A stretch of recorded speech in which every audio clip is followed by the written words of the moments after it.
नमस्कार. मी शिवसेना पक्षाची अधिकृत उमेदवार प्रियंका परांडे. तर गोपाळपूर जिल्हा परिषद गटातून आज आपण पाहत आहात, की जवळपास 8 ते 9 वर्ष झाले संपूर्ण गटाचा विकास कुठे आपल्याला झालेला दिसत नाहीये. सर्वात मोठा प्रश्न आहे तो रस्त्याचा प्रश्न आहे. आज धुळीचं साम्राज्य सगळ्याच ठिकाणी आपल्याला झालेलं दिसतंय.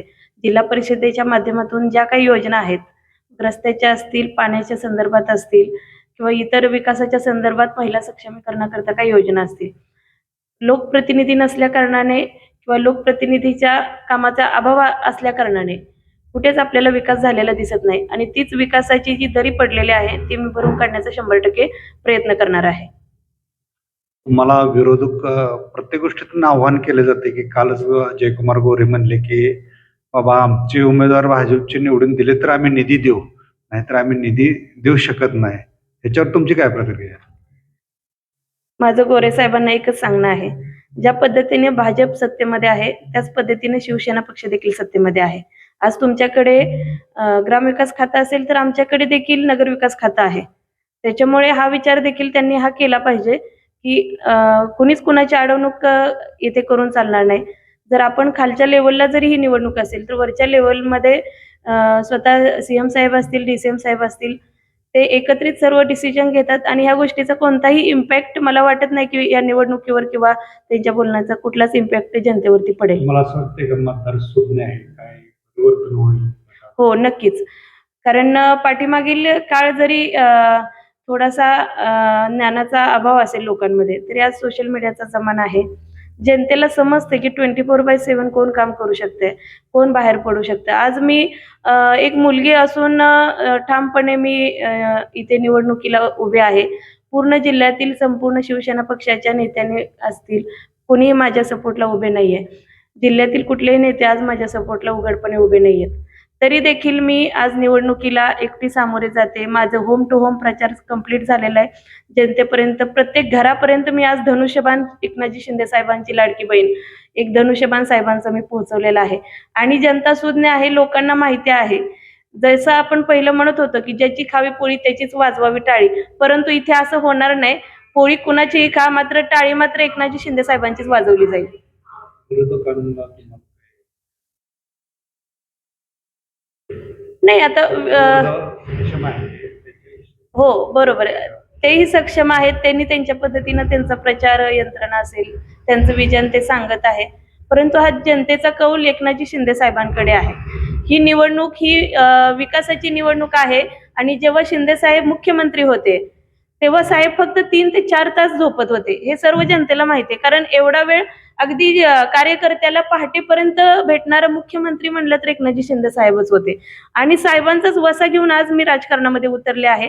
कालच एकनाथजी शिंदे साहेबांनी माझ्या डोक्यावर हात ठेवला, की माझ्या लाडक्या बहिणीच्या पाठीशी मी उभा आहे. बस झालं, साहेबांचा हात डोक्यावर आहे, जनतेची साथ मला आहे आणि 100% हा जनतेचा कौल आहे आणि मला विश्वास आहे, की जनता माझ्यावरती शेवटपर्यंत विश्वास ठेवेल. मतदारसंघात बरेचसे काम आहेत. पाण्याचा प्रश्न आहे, गटाराचा प्रश्न आहे, अजून रस्त्यांचे प्रश्न आहेत.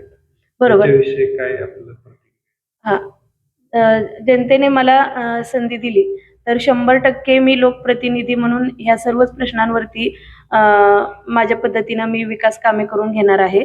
आज आम्ही शिवसेना पक्षाची मी पदाधिकारी म्हणून देखील मी निधी आणलेला आहे, विकास कामं केलेली आहेत. जर लोकप्रतिनिधी झाले तर मला नक्कीच अजून पाठबळ मला मिळेल आणि त्या पद्धतीनं मी 100% जनतेने ठेवलेल्या विश्वासाला मी न्याय देऊ शकेल. लाडकी बहीण योजना म्हणून शिंदे साहेबांनी चालू केलेली आहे. बरोबर. याचा काय परिणाम आपल्या हो, हो.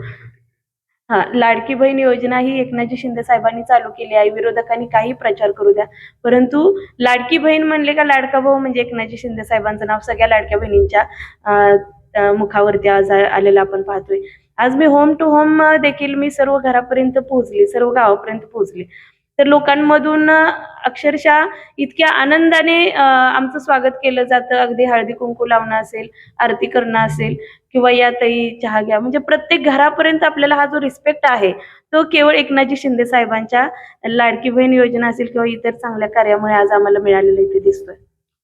जसं शिंदे साहेबांनी लाडक्या बहिणीसाठी म्हणजे 1500 रुपये चालू केले. त्यांच्या त्यांच्यासारखंच असा काय तुम्ही मतदारसंघात उपक्रम राबवणार आहे की जी महिला स्वावलंबी होऊन स्वतःच्या पायावर उभा राहील असं काय करणार आहे? हां, मी सांगू इच्छिते. मागील 4 महिन्यापासून जेव्हा आरक्षण डिक्लेअर झालं जिल्हा परिषद निवडणुका, पंचायत निवडणुका, तेव्हापासून आम्ही आपल्या 14 गावामध्ये महिला सक्षमीकरणची मोहीम चालू केली. तर प्रत्येक गावामध्ये माझे 100 ते 150 महिला सक्षमीकरणचे सभासद झालेले आहेत. महिला सक्षमीकरणच्या माध्यमातून ज्या महिलांना रोजगार निर्मितीसाठी स्वतः स्वावलंबी स्वतःचा उद्योग व्यवसाय उभा करायचा आहे, अशा महिलांकरता आम्ही अ, रोजगार म्हणजे कर्ज पुरवठा असेल किंवा ज्या काही त्यांना लागणारे ट्रेनिंग असतील किंवा मार्केटिंग असेल, या पद्धतीचे काही ट्रेनिंग ठेवणं असेल, या सर्व गोष्टींचं मार्गदर्शन आम्ही आमच्या माध्यमातून करत आहोत आणि त्याच्या बैठका देखील निवडणुकीच्या आचारसंहिता लागायच्या आधी आमच्या बैठका झालेल्या आहेत. म्हणजे तो महिला वर्ग देखील आपल्याकडे त्यांचा कल आहे, की त्यांना माहिती आहे, की प्रियंका मॅडम ह्या गोष्टी करू शकतात आणि महिला वर्गाचा माझ्या पाठीमागे ठाम विश्वास आहे, की मी जिल्हा परिषदमध्ये लोकप्रतिनिधी म्हणून निवडून गेले, तर मी जिल्हा परिषदेच्या माध्यमातून देखील त्या योजनांमधून सुद्धा महिला सक्षमीकरणमध्ये मी हातभार त्यांना लावू शकते. आता युवक वर्ग, तरुण वर्ग मोठ्या प्रमाणात मतदारसंघात आहे. बरोबर. त्यांच्यासाठी काय किंवा शाळेतील मुलांसाठी अशा काही योजना राबवणार आहेत का? बरोबर. आज आज मी तुम्हाला माझं विकासाच्या कामाचं एक पॅम्पलेट मी इथे बनवलेलं आहे. त्याच्यामध्ये सर्वच तुम्ही जर एक फोटोंवरती नजर टाकली, तर इथं मॅक्सिमम तुम्हाला जास्तीत जास्त युवा वर्ग दिसेल. मी युवकांसाठी कार्यशाळा भरवलेल्या आहे. रोजगार करिअर मार्गदर्शन मेळावे भरवलेले आहेत. त्यांना प्रोत्साहन देण्यासाठी आपण पारितोषिक वितरण ठेवलेले आहेत. महिला वर्गासाठी देखील आपण वेगवेगळ्या स्पर्धांचे आयोजन केलेले, सांस्कृतिक कार्यक्रमांचे आयोजन केले आणि ज्यांचे नंबर्स वगैरे आलेले आहेत, अशा मुलांना देखील आपण ट्रॉफी देऊन, शिंदे साहेबांच्या ट्रॉफी देऊन आपण सन्मानित केले. म्हणजे धनुष्यबाण आपण घरापर्यंत प्रत्येक पोहोचवलेला आहे. आणि लहान मुलांचे शिक्षणाचं काही साहित्य वाटप असेल, ज्या काही योजना असतील, नक्कीच आपण शालेय शिक्षण मंत्री देखील शिवसेनेचे आहेत. त्यांच्या माध्यमातून, भुसे साहेबांच्या माध्यमातून देखील मी शैक्षणिक विद्यार्थ्यांसाठी मी चांगल्या उत्स्फूर्तपणे काम करेन.